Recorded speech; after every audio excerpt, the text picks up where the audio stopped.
11 tahun sejak penubuhan Eskom, sejak pencerobohan Penggana Sulu dan tragedi Lahad Datu, Eskom masih lagi relevan dalam menjaga perairan pantai timur Sabah seluas 1,400 kilometer daripada Tawau ke Kudat, Kudat ke Tawau. Itu antara kawasan yang dijaga oleh Eskom.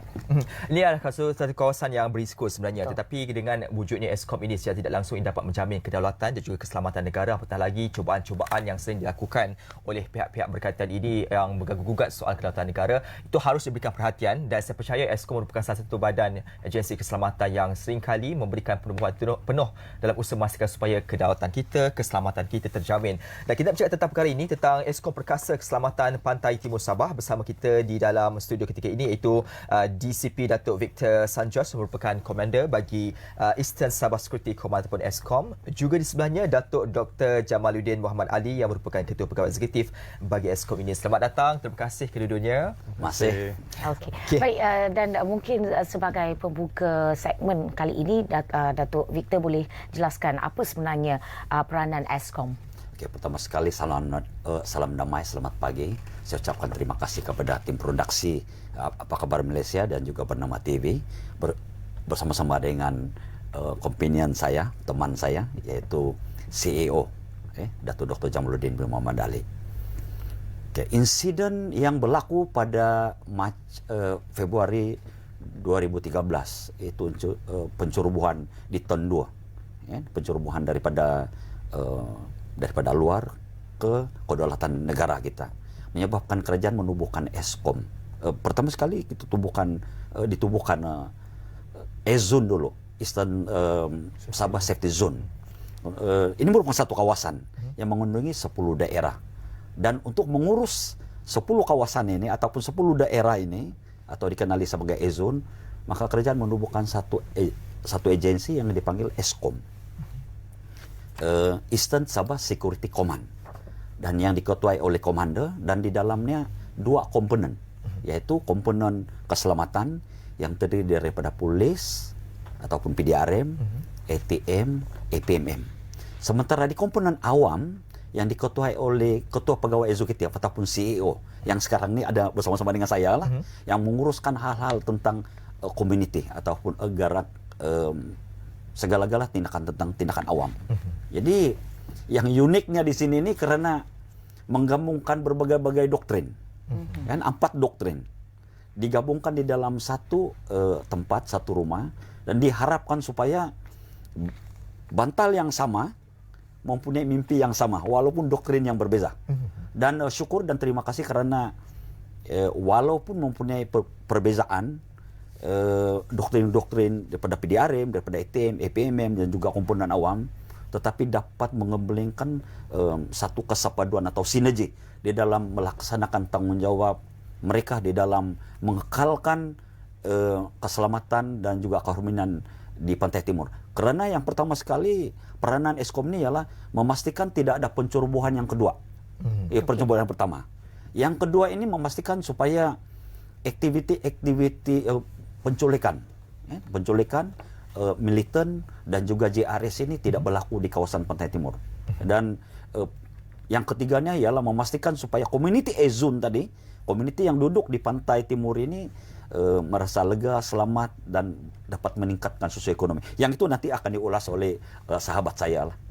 Dalam konteks ini saya tertarik apabila soal sinergi itu dan dimainkan khususnya di peringkat Datuk Dr. Jamal yang mana memainkan peranan soal komuniti harus disinergikan bersama dengan pasukan keselamatan.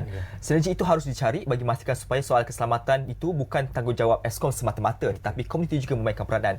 Dalam konteks ini bagaimana Eskom mencari usaha-usaha bagi memastikan supaya komuniti itu bersinergi bersama-sama dengan pasukan keselamatan untuk memastikan soal keselamatan itu berada dalam tahap yang sepatutnya. Sesuai dengan moto Eskom, bersama-sama menjaga kesejahteraan. So kita keselamatan dan juga komuniti ini tidak boleh dipisahkan. Keselamatan di kawasan EZON ini menjadi tugas utama kepada keselamatan yang dikoordinasikan oleh Eskom. Tapi tanpa penglibatan masyarakat, matlamat untuk menzahirkan keselamatan di EZON itu tidak akan tercapai. Justru itu kita melaksanakan berbagai program di bahagian awal di bawah pimpinan saya selepas perbincangan dengan Datuk Komander, pelbagai program kita adakan. Yang pertama sekali ada penyusunan masyarakat di sepanjang pantai Ezon. Dua projek yang kita telah laksanakan, iaitu penempatan di Sandakan dan juga Semporna. Di mana beberapa perkampungan itu kita tempatkan di satu tempat yang lebih aman untuk mengelakkan kawasan ini menjadi melahirkan kawasan saya maksudkan untuk mengelakkan mereka ini daripada digunakan oleh anasir-anasir yang tidak baik. Itu yang pertama. Yang kedua juga, kita adakan program pembangunan sosioekonomi dengan masyarakat sebanyak lebih daripada 30 program yang boleh menjana ekonomi, sosioekonomi kepada masyarakat. Ini kita telah adakan sejak daripada awal lagi dengan kerjasama pelbagai jabatan di negeri Sabah dan juga persekutuan. Kalau saya boleh sebutkan di sini, Jabatan Pembangunan Sumber Manusia Sabah, pejabat daerah, juga Kolej Teknologi Yayasan Sabah. Di mana dalam program ini kita adakan aktiviti memberikan bimbingan untuk menjana ekonomi kepada masyarakat di kawasan Ezon yang kita telah kenal pasti. Di mana data itu kita perolehi daripada pejabat daerah dan juga daripada ICU Jabatan Perdana Menteri, daripada data IKASih. Jadi dengan adanya program-program seperti ini dapat mengurangkan tekanan sosioekonomi kepada mereka. Okey, baik. Dan itu daripada segi ekonomi. Datuk, bagaimana pula daripada segi orang kata statistik jenayah selepas penubuhan Eskom ini? Okey, saya kata tadi misi utama kita ialah memastikan tidak ada pencerobohan. Betul. Daripada tahun 2013 sampai sekarang ini memang tidak ada pencerobohan lah. Baik. Ini yang kita harapkan supaya kedaulatan dapat dijamin. Kedaulatan kawasan ini dapat dijamin. Bila kita kedaulatan itu tidak ada pencerobohan, tidak ada gangguan, maka mungkin keselamatan pun dapat dijana. Okey. Berbalik kepada soalan tadi, sudah tentu kawasan yang begitu luas. Betul. Sebagaimana yang disebut tadi, daripada Kudat sampai ke Tawau, Tawau daripada Kudat. Memang kawasan ini boleh diceroboh. Seringkali digunakan, diambil alih peluang oleh penjenayah-penjenayah, terutamanya dalam jenayah rentas sepadan, terutamanya kidnapping. Tetapi kidnapping yang terakhir sekali ialah berlaku pada 15 hari bulan Januari 2020. Dan daripada tarik itu sampai sekarang tidak ada lagi karena operasi-operasi yang kita gembelingkan. Saya katakan di Eskom mengkoordinasikan operasi-operasi bersama dengan PDRM, ATM, APMM dan juga agensi-agensi yang lain seperti Jabatan Immigration, Custom, Jabatan Pendaftaran. Mana-mana agensi yang berada di kawasan Ezon itu saya boleh gunakan berdasarkan kepada kuasa yang saya beri atas persetujuan dan komitmen daripada ketua-ketua jabatan. Jadi kalau kita tengok sebenarnya penurunan dan operasi kita meningkat. Kalau kita tengok data statistik, operasi yang saya buat ini yang dikendalikan oleh Eskom meningkat, tetapi dari segi rampasan tangkapan, terutamanya mencari rampasan dada, kan rampasan barang-barang kawalan menurun. Walaupun ini menunjukkan bahwa satu petunjuk peningkatan kejayaan lah. Dr. Vita, dan konteks ini juga melihat kepada bukan soal isu pencerobohan semata-mata, tugas itu juga dimainkan dalam konteks untuk memerangi jenayah rentas sepadan. Saya nak melihat bagaimana trend jenayah rentas sepadan secara khususnya. Lazimnya pada bulan bila sering berlaku peningkatan ataupun barangkali musim perayaan itu peluang mereka selalu cuba-cuba nak tembus? Selalunya kalau peluang-peluang penjenayah ini di mana ada peluang di situ dia akan ambil. Apabila kita leka, dia akan ambil. Sebenarnya tidak ada bulan-bulan. Kalau kita tengoklah. Tapi saya setuju apabila ada satu-satu perayaan, satu-satu acara yang berlaku sama ada di sini ataupun di sana, terutama sebab sempadan kita berdasarkan kepada Filipina dan juga sebahagian sempadan daripada Filipina. Jadi permintaan yang tinggi di sana menyebabkan barang-barang bersubsidi terutamanya. Barang-barang bersubsidi seringkali menjadi tajuk-tajuk utama yang digunakan untuk membawa keluar. Jadi pada Eskom selain daripada memberi keselamatan, kita juga memberi satu jaminan. Coba kita turunkan. Saya tidak boleh mengatakan bahwa zero. Kalau mungkin penculikan atau pencerobohan mungkin boleh. Tapi jenayaran tersebut ini sukar. Itu sebabnya yang disentuh oleh rekan saya tadi, bahwa aktiviti community ini kita mau supaya community zone ini yang tinggal di pesisir pantai ini menjadi mata, telinga dan sahabat kita. Supaya mereka juga boleh bertindak sebagai pengawal dan memberi maklumat. Dan suka saya share di sini, pertukaran maklumat di antara kita dan juga agensi di luar, terutama di Filipina dan juga di Indonesia ini is paramount. Merupakan satu keutamaan. Karena kalau kita tidak ada maklumat, macam mana kita nak laksanakan kerja? Betul. Dan kalau kita tengok baru-baru ini, pada tahun lalu, selepas saja saya mengambil tampuk sebagai komandan Eskom, saya terus berbincang dengan sahabat saya supaya kita lebih rapat dengan media. Itu sebabnya kita adakan acara-acara media ini tadi, berbagai-bagai acara. Karena kita tahu bahwa kalau kita war-warkan, rekan yang paling rapat dengan kita adalah rekan daripada media. Betul. Jadi itulah peranan media. Dan satu juga saya ingin mengambil kesempatan di sini supaya rekan-rekan kita daripada parlimen, daripada ADUN memainkan peranan untuk membantu kita untuk menerangkan situasi dan keadaan serta peranan masyarakat ini supaya bersama-sama dengan kita. Baik, itu sedikit sebanyak tentang masyarakat sebagai mata dan telinga Eskom. Tapi Datuk Dr. Jamaluddin, saya juga ingin tahu bagaimana Eskom menjaga aspek kebajikan dan juga keselamatan warga Eskom.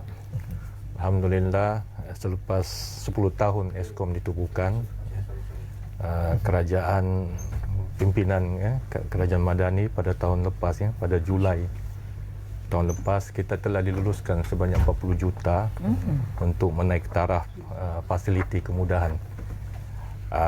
Kita telah membuat perolehan sebanyak 40 unit perumahan di Ladatu untuk anggota Eskom. Okey. Dan juga sebahagian daripada peruntukan itu juga kita telah membuat pembelian pejabat yang kita ada sekarang ni. Pejabat yang ada sekarang ni unik di Ladatu. Dia mendedahkan kewujudan Eskom yang ada di situ. Jadi saya, komandan dan juga warga Eskom menzahirkan ucapan setinggi-tinggi terima kasih kepada kerajaan persekutuan di bawah pimpinan Yang Amat Berhormat Perdana Menteri di atas keprihatinan yang diberikan kepada kita. Dengan adanya kemudahan ini, anggota Eskom yang bertugas di menjaga keselamatan Ezon dapat bekerja dengan lebih gembira, dan juga mereka yang akan ditempatkan ke Eskom, mereka pun lebih gembira juga sebab apabila mereka datang ke Ladatu, kediaman itu telah pun ada. Jadi saya dan juga komandan mengharap supaya kemudian yang ada ini dapat dinaik taraf lagi agar semua anggota Eskom mendapat kemudahan yang sewajarnya. Okey. Datuk Jamal, dalam konteks ini juga kita nak bergerak ke terhadapan bagi memastikan supaya Eskom kekal relevan dan memastikan supaya dekat dengan masyarakat. Way forward itu ataupun perancangan masa depan bagi khususnya untuk bahagian awam ini, bagaimana Eskom memastikan supaya way forward itu bergerak seiringan dengan keperluan semasa? Ya, aktiviti kemasyarakatan kita akan teruskan. Kita juga ada agenda baru seiring dengan agenda Kerajaan Persekutuan, iaitu menoktakan miskin tegar. Ini kita akan bekerjasama dengan Sekretariat Sabah Maju Jaya untuk mengenal pasti mereka yang benar-benar layak mendapat kemudahan di 10 daerah yang ada di Ezon. Sebab sebelum ini mungkin ada dari segi data, kita akan kita akan menggunakan sepenuhnya data padu yang kerajaan laksanakan baru-baru ini untuk supaya bantuan yang kita sampaikan itu benar-benar sampai kepada kumpulan sasaran. Jadi saya kira itu merupakan satu program yang dapat membawa masyarakat untuk dapat bersama-sama dengan Eskom supaya kesejahteraan di kawasan Ezon ini dapat dizahirkan. Baik. Dan Datuk Victor, apa yang Datuk harapkan tentang Eskom dan juga keselamatan di pantai timur Sabah ini? Satu kawasan yang begitu luas. Betul. Aset-aset yang ada kita tidak mampu gembelingkan keseluruhan semua. Baik. Jadi salah satu harapan saya dan way forward saya ialah penggunaan UAV di kawasan laut terbuka. Sebab saya percaya bahawa dengan kehadiran aircraft yang sedemikian akan dilihat oleh mereka-mereka yang berniat tidak baik ini, ya kan? Terutama penjenayah lah, dia akan lari lah. Itu yang pertama. Yang kedua, drone untuk penggunaan spesifik. Dan satu lagi ialah penzahiran keselamatan di pantai timur ini menyebabkan peningkatan pelancongan yang begitu tinggi. Kalau sekarang saudara dan saudari datang ke sana perlu membuat tempahan 3 bulan sebelum itu. Jadi saya mengatakan bahwa para pelancong ini merupakan aset bagi kerajaan negeri Sabah. Aset ini tak kena jaga. Jadi oleh itu saya telah memikirkan, saya daripada golongan cybercrime, daripada teknologi, saya coba menerapkan penggunaan apps teknologi supaya keberadaan mereka ini kita dapat jamin keselamatan. Bila mereka mengalami masalah, mereka boleh tekan SOS dan sampai kepada pusat operasi di Eskom. Dan Eskom akan mengarahkan aset-aset yang berhampiran untuk membantu mereka. Dan seterusnya tentang kerjasama di antara masyarakat lah, itu yang saya betul-betul harapkan sebenarnya. Baik. Terima kasih Datuk DCP Datuk Victor Sanjos dan juga Datuk Dr. Jamaluddin Muhammad Ali tentang penjelasan tentang Eskom Perkasa Keselamatan Pantai Timur Sabah. Dan itu saja masa yang kita ada. Terima kasih.